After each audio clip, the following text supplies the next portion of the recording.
Illegal logging is laying waste to Sierra Leone's endangered forests. Despite years of laws and bans, its precious timber is still being exported abroad. So why can't the authorities do more to stop it? And why did the Vice President's men ask for a massive bribe? How much do you think he's Well, like the asking? VP, if you throw in 50,000 first, it will be fine. In this edition of Africa Investigates, reporter Soria Samora exposes the high-level corruption that's stripping his country bare.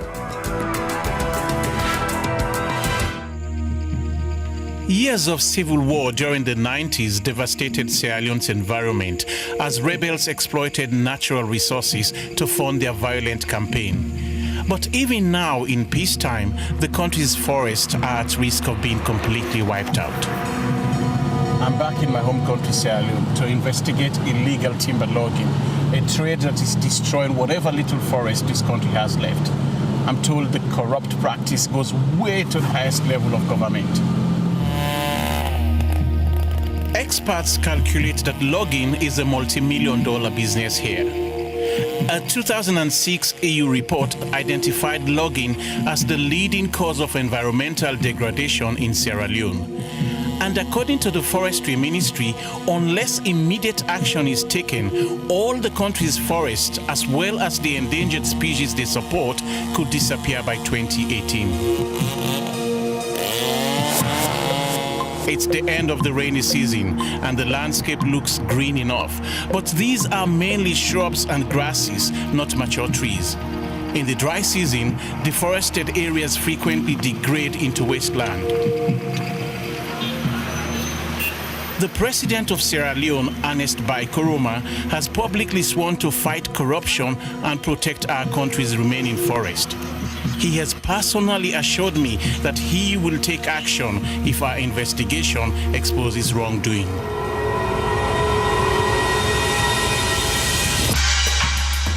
The investigation will require two teams. Anas, a journalist from Ghana who is keeping his identity hidden, and Bilal, his colleague from Jordan, will go deep undercover with secret cameras. They will pose as international timber exporters in order to draw out the politicians involved in this murky business. Something I am unable to do since I'm too well known to the MPs here. I don't want to be seen with them until their sting operation is over in a few days' time. In the meantime, I'll follow my own leads.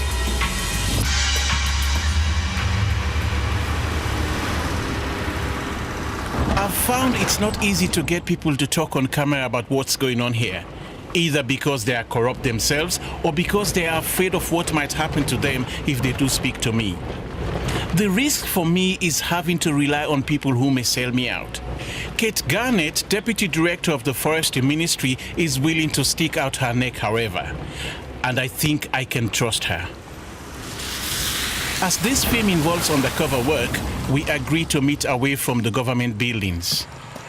Hi, good morning, Kate. Good morning, sir. Morning. Thank you so much for meeting me. So, Kate, can you tell me, is there any legally registered company now in the country, operating in the country? No, for this year, no. So, are you telling me that all the people who are logging timber, who are chopping off timber in this country, they are logging illegally? Yes. Anybody logging now is illegal. If something is not done urgently, what do you think is going to happen to this country? If actions are not taken immediately to stop the deforestation that we have now, because for now, 90% of our forest, we've lost. So if something is not done immediately, there'll be disaster in this country. We have the erratic rainfall, flooding. So we need to take immediate action to stop the alarming rate of deforestation happening right now. According to Kate, the president has been supporting the Forestry Department's efforts to stop the logging companies. But those efforts have had only limited success. Over the past 3 years, the government has tried several times to outlaw timber exports. But due to the lobbying power of the industry and their political backers, these bans have only ever been temporary. It's confusing. Right now, for example, there is supposed to be another ban in place, and this time it's supposed to be permanent. Yet from a source at Sierra Leone's main port, I've learned that the ban is yet again about to be undermined. My inside man at the key just showed me this letter lifting the ban on timber exports, and it's coming directly from the President's Chief of Staff's office. I'm not sure what's going on here. I wonder if the President is aware of this, if he endorses it, or if there is some game being played behind his back. Later, I find out that the official reason for temporarily postponing the ban is only to allow the export of timber that has already been cut. Once it has all been sold, the permanent ban will then come into effect. It's meant to be a very brief respite, as existing stocks of timber are officially very small. But in practice, I'm told that loggers just cut down new trees and pass them off as old stock, allowing them to continue getting around the law. I want to head up country to see for myself if trees are still being cut down. It's happening all over Sierra Leone, but first I'm going to take the 5-hour drive east to Masimbi, where I've arranged to meet Abdul Sina, a community leader who is angry at the damage that has been done there. When I got there, I found a graveyard of timber. The loggers had moved on to another area, leaving behind the logs they didn't want, and the locals were busy salvaging what they could for themselves.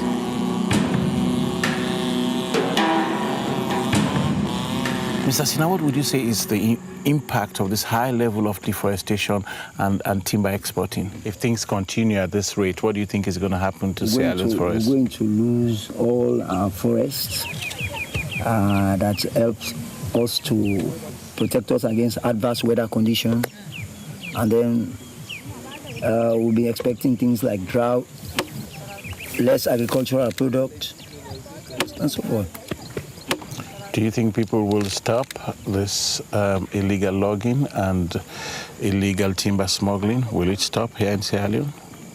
It will stop, provided if the authorities are sincere to it. If the authorities are sincere to it, then it will stop. But if they are not sincere, it cannot be. How hopeful are you? I don't have any hope about it. So as long as you have influence with the government, then you can come along and do your timber logging or timber process that you want to undertake. I wanted to hear what the locals thought about the situation. Good morning, morning. How do I do? Other people and they will not feel fine like you. We no say yes, them poorly forest. They no say na poorly forest. I know go no. Because some man they happy, some man they think so. I don't benefit and I'm glad. I don't know benefits for man. They're not glad. To me, I don't feel good anyway because look where the grass don't take over the place. You see? So with time, it will be a problem for we. And for the picking them? It will give big problem. We and the one who not born it. You see? These people, I mean, some of them are not happy. Some of them thought only about the short-term benefit, those who were getting money, those who were being paid. But the vast majority weren't happy, and they said there are loads of logs because these people left in a hurry. But hey, I'll let them get on with work. Good luck, sir. Thank you. And Thank that's you. all. Okay. The next leg of my trip is Bendembu, 160 miles north of Freetown, where I hope to find the illegal loggers themselves. As a journalist, I really want to confront these loggers if I find them. But I've been warned that these guys are really ruthless. They've tied people up, beating people, attacking them with machetes. So I think the best bet will be to just pose as a businessman and try to get underneath the skin of all what's going on here.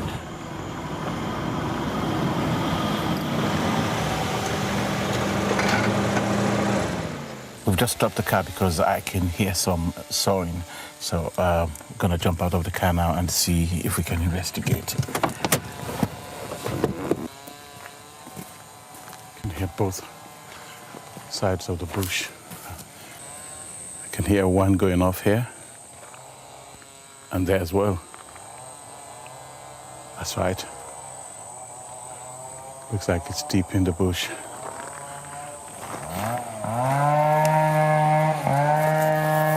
Looks like we're getting nearer and nearer to wherever they are. But you go, how many to talk? If we want 500, 600, 700, if we want like a day, trailer, yes, we will get.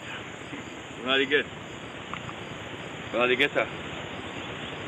I direct you other side back after on a commander back. The other back on a goodie. I swap sheet back. Okay. Alright. But you do then go, I mean fresh one now want. Not a problem now, it's a problem. We are too pragmatic. But we'll find out talk first to chief, you know, say that kind of thing, yeah? You for sure respect to the chief. But then I think okay. Okay. Going to win big machine, not 3 matches. Okay.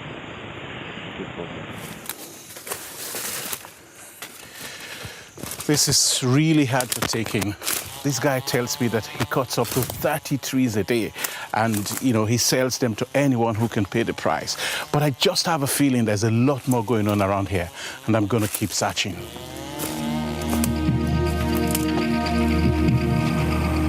While we were filming by the roadside, a truck passed us with its cargo covered by tarpaulin. But this was obviously timber on its way to the coast. The owners of the timber approached us and we continued filming, telling them we wanted to record our business trip. We're not able to do better business. People, if you cut that, can we cut them and say you will forget people who want them. But in order affect the effect on the environment when they cut all in here. The trader told me he had over 500 logs lying in the bush, but that if I wanted to deal in larger quantities, I would have to find the paramount chief. Even if I wanted to buy from someone else, I'd have to run it by the chief first, as he controls the region. Now it's time to look for this chief and see if we can do business. Some local people take us to where the chief and his crew are busy cutting down trees, particularly the valuable Benny tree that's much in demand in China. I tell him we are businessmen who are already in the timber trade elsewhere in West Africa. I'm the first gentleman in this tutor, and I think I have the last name. I have to say yes or no to whoever works here. Very lucky. So I'm the paramount chief for this particular chief. Won't we have problem with any politician? No. For this business, no interference. I do my own business with my customer. Nobody interferes in that. As long as you do your own business with the government there, It struck me that the chief seemed remarkably unconcerned about whether a timber export ban was in place or not. Nothing appeared to impact on his business. How long have you been doing this? We started the last time when the government stopped it. Okay. So we started when the government stopped it? Yeah. That's interesting. We're happy as long as ban or no ban, we get our business. That's fine. So the ban will not stop us, thank God. Am I right? We'll be fine. Yeah. No problem. Nobody will stop you here. Nobody. This chief is supposed to be the custodian of these forests. Traditionally, we used to refer to our forests as sacred, but instead, he's destroying them. What I've seen on this trip is not only clear-cut evidence of illegal logging, but a worrying sign that Sierra Leoneans have not learned the lessons of the past. Before, it was the exploitation of diamonds that led to conflict. This time, could it be timber? Much of the smuggling takes place over porous borders into neighboring Guinea or Liberia. But the main action is blatantly out in the open with the knowledge of corrupt officials. Freetown's port is the largest natural harbor in Africa, and this is where thousands of tons of illegal timber are shipped out each year. I need to investigate for myself with the help of my contact at the quay. Well, I'm here now to meet my man who's actually helping me to make things happen. I mean, we're nearly there. I'm a bit concerned because the security here is a little bit tight, and if we're caught, that will be some serious problem. The truth about operations like this, you just don't know who to trust. This is it. This is it.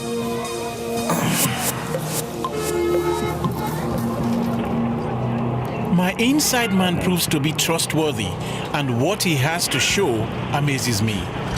Security looks tight, and there's no way container loads of timber should be able to bypass it.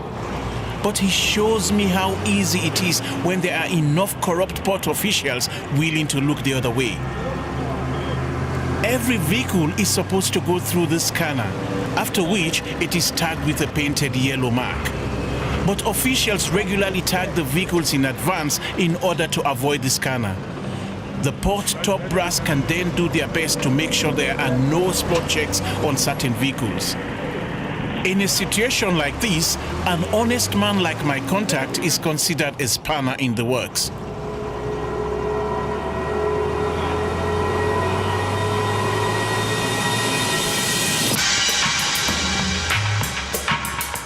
Meanwhile, our undercover team are also making progress. Anas and Bilal have been posing as timber traders, trying to set up an export business despite the government's official stand against wood being taken out of the country. Incredibly, they've been told that the best way of doing this discreetly is via the office of Sierra Leone's Vice President, Samuel Samsumana. It's clearly very important to find out if he's personally aware of this or is involved in any questionable practices or double dealing. But before they can see him, they are told they have to pay a $2,000 registration fee, and they also have to go through several meetings with two of his closest aides.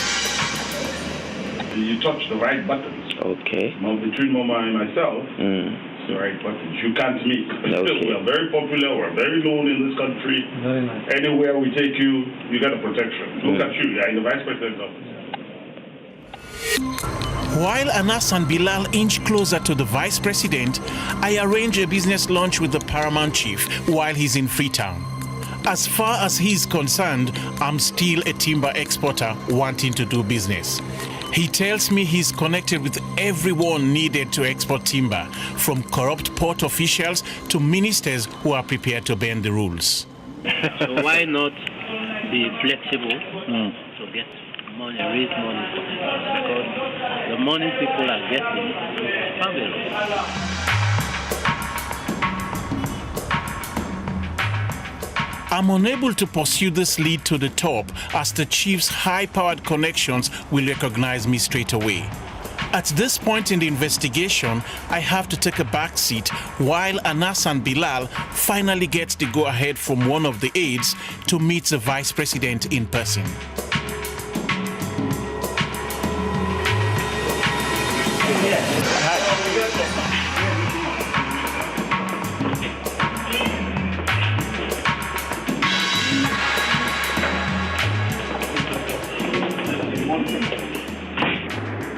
Good morning. Thank you. They are interested in logging business, timber. I'll be meeting with the Minister of Agriculture today. We are going to be looking up to you as a bigger father to give us the blessings in the business. ban or no ban, we hope to be able to do proper. It's been okay. Despite the fact that no logging company has been registered in Sierra Leone this year and that a permanent export ban is due to start the following day, the VP seems happy to help us set up a major long-term business that would almost certainly cause significant damage to the environment. He tells us the ban will be postponed again, but only the president has the power to do this. To me, the very fact that he is even meeting with timber exporters sends the message that Sierra Leone is for sale. Later that night, the VP's close advisor, the man who had introduced our team to the VP, Alex Mansare, wasted no time in telling them what was expected of them in dollars in return for the VP's political influence. We have no way of verifying if they were acting on their boss's behalf as they claimed or for themselves.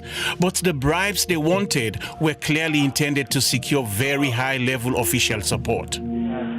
How much do you think he's well, like the VP, if you throw in 50,000 first, it will be fine. Okay. Okay.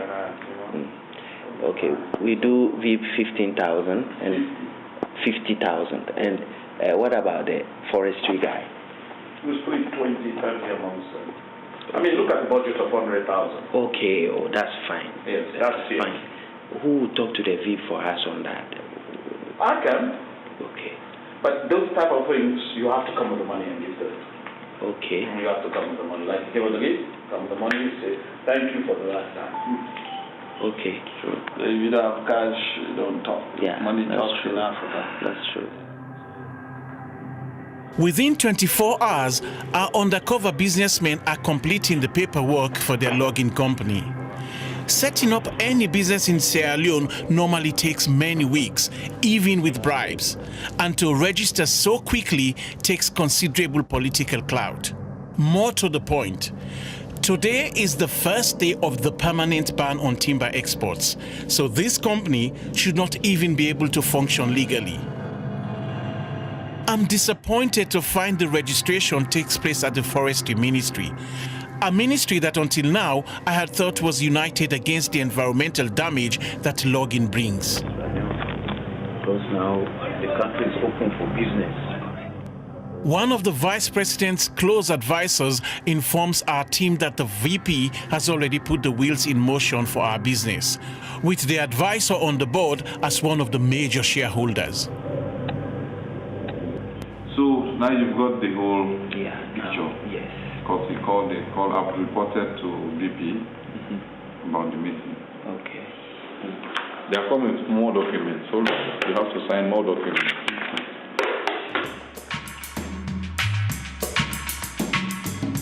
The vice president's men are keen to get things going immediately, which means they want money quickly. So it's time for me and my team to leave the country. It's obvious to me that in Sierra Leone, there are many powerful people who are willing to put their personal ambitions over the needs of their nation. Unless we can put an end to this corruption now, Sierra Leone will lose its remaining forest forever, and this could lead to poverty and conflict in the future. I just hope that one day, the ordinary people in my country will be able to benefit from our natural resources instead of being caused by them.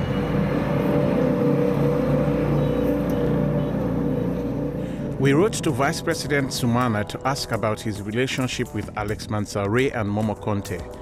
Could he explain why Alex Mansare had told our undercover reporters that the Vice President's support for a logging venture could be obtained in return for $50,000? Had the Vice President ever received payments from the two men in return for lending his support to our logging enterprise or any other venture? In his response, the Vice President told us that while he did know Mansare and Conte, neither men worked for the government and their claims to be his advisor and campaign manager were false. He told us that Alex was acting solely on his own accord without any prior discussion with me. He denied having ever received any money from any quarter, solicited by either Alex or Momo Conte on my behalf. He said he had no knowledge of the registration of a timber company and that he had not been happy to help set one up. He said he had offered to speak to the Ministry of Agriculture on their behalf because it handled all matters relating to forestry. His letter did not explain how two of his friends came to be using his office to secure bribes. But he did say it was untrue to suggest that his office's support for illegal activity could be secured for cash.